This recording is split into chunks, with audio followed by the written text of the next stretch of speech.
पाठीवरती आपण काम करायला सुरुवात केलेली आहे. तर पाहू किती दिवसात या पाठीची आपली तब्येत सुधारते.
नमस्कार मित्रांनो, 15 दिवसांनंतर पाऊस आलेला आहे. म्हणजे पूर्ण जून संपल्यानंतर आज पहिल्यांदा पाऊस पडतोय ऑगस्टमध्ये आणि इतकं भारी वातावरण झालेलं आहे. आज पावसामुळं तब्बल 15 दिवस पाऊस नव्हता आणि एकदम उन्हाळ्यासारखं वातावरण झालेलं होतं. पण आता पाऊस आलेला आहे आणि आपल्या कारवडीची, गाईची आणि गोट्याबाईची पण पावसात आंघोळ झालेली अक्षरशः. सगळ्या काय करते एकदा पाहून घेऊ. पाण्या पावसाचे नक्कीच त्या बाहेर तर राहणार नाही आहे. हा हा वा, सगळ्या शेळ्या आपल्या बसलेल्या आहेत.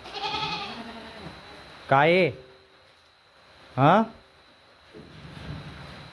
होऊ शकतं सगळ्या शेळ्या आतमध्ये बसलेल्या आहे आणि एकदम कोरडं कोरडं त्यांना रात्रीच्यासाठी इथं झालेलं आहे. तर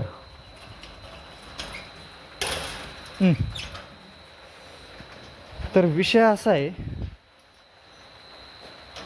हे जे पिल्लू आहे आपलं पाठ, तुम्ही पाहू शकता या बोकड्याच्या आधीची, अक्षरशः या बोकडांच्या आधीची म्हणजे 2 नंबरची आपली ही पाठ आहे. त्या काळ्या होंड्या शेळीच्या नंतरची. जसे की यांची तब्येत, ह्या बोकडांची, ह्या दोन्ही पाठींची आणि ह्या पाठराची, या रेपाटवर आपलं सुधरतच नाही, याची तब्येतच बनत नाही. ही याची आई म्हणजे याला जवळजवळ आता 6 महिने होत आलेले, म्हणजे होऊन गेलेले. आणि ही परत आपली गाभ राहिलेली आहे शेळी. याला डिवॉर्मिंग वगैरे, याला टॉनिक वगैरे आपण व्यवस्थित टाईमावर केलेलं आहे.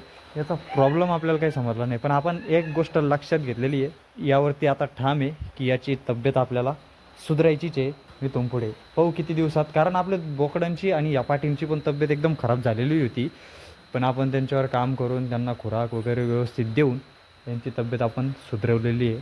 वजन वाढ यांची झालेली आहे. तर आता स्पेशल पाठीवरती आपण काम करायला सुरुवात केलेली आहे. तर पाहू किती दिवसात या पाठीची आपली तब्येत सुधारते.